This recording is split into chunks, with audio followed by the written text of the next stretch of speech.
Hey, I'm Ron Rodos from keyboardimprov.com, and welcome to our journey through the real book number 227, which is Meditation by Antonio Carlos Jobim. As with all the jazz piano lessons in this whole series, we're trying to look at these tunes in a bigger picture than we just get on the fake book. As much as the fake book is great, it gives us the chords, the melody, right?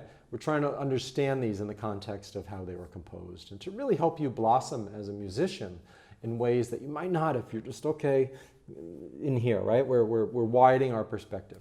So Antonio Carlos Jobim, right? The preeminent Bossa Nova composer, Girl from Ipanema, pretty much Brazil's national song in many ways. What created this music and how can we play it on piano? Well, Bossa Nova was a development from the samba, sort of bringing the samba from a large percussion type thing down to a small intimate sort of chamber music group. Jobim was influenced by composers like Bach and Chopin, and so you get a very intimate kind of delicacy that you hear in his piano playing. You also hear it when you just strum it on guitar. You know, bossa novas, I'm not really a guitarist, but you know, imagine somebody just strumming these on guitar. You know, what right? A lot of times when we you see like a bossa nova pattern for piano, it's something like that, which sounds good. It sounds very good. It's a good starting point sometimes. But I think the best way, if you wanted to learn how to play bossa nova on piano, is just put on like a drum track, a bossa nova drum track, or play along with the bass and just sort of find your own rhythms. Because a lot of times songs like this are played at like wedding receptions. If there's a cocktail hour and people are milling about, the band is going to play their bossa novas and their light jazz and maybe some light pop, right? And it tends to be very, at least from my experience, kind of generic. Like, okay, we're going to play meditation, and it's nice, right?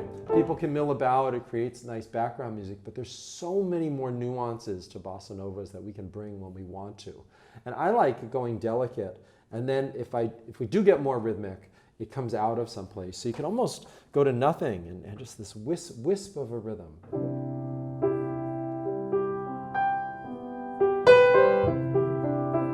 See, behind it,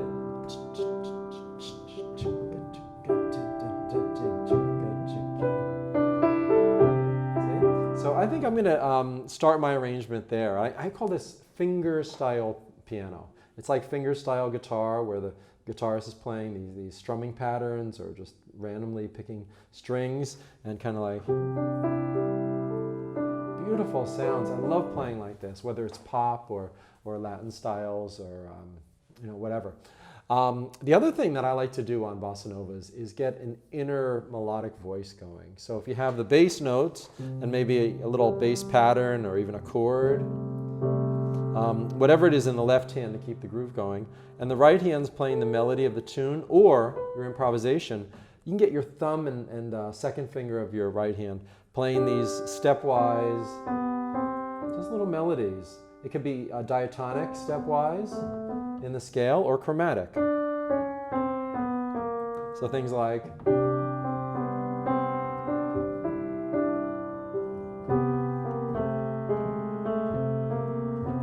really nice to get that in there.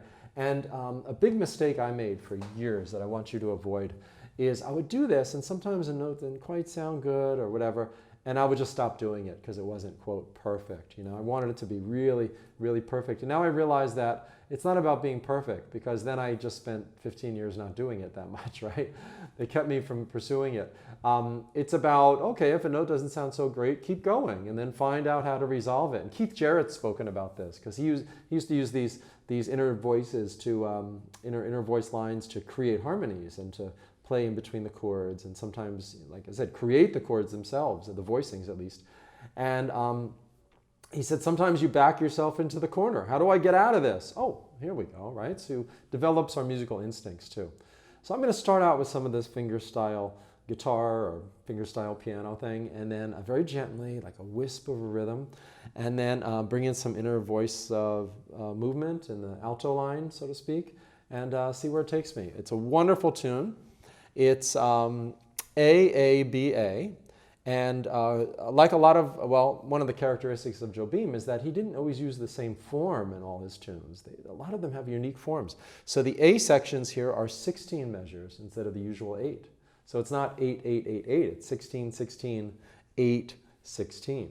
So keeps us on our toes a little bit too, playing a tune with a different form. So enjoy, watch it. You can watch it a few times, try to pick up what you can. I'm doing these too to give you some of the experience that I got when I was studying with Billy Taylor and some of these great pianists who, in case of Billy, they aren't around anymore. And I got to stand right over their shoulder and look down and see what they were playing. So and pick up what I could, right, and absorb it. So that's why I'm doing this as well. Enjoy.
Boy, I like that flourish kind of thing at the end. And these are modal voicings. I'm not thinking, what am I playing, a third, a seventh, or whatever. I'm thinking, oh, I have a second here and I want a seventh there. Kind of doing these very impressionist type of voicings that composers like Stravinsky or Aaron Copland would use sometimes. I know Stravinsky's not known as an impressionist, but he used these kind of voicings.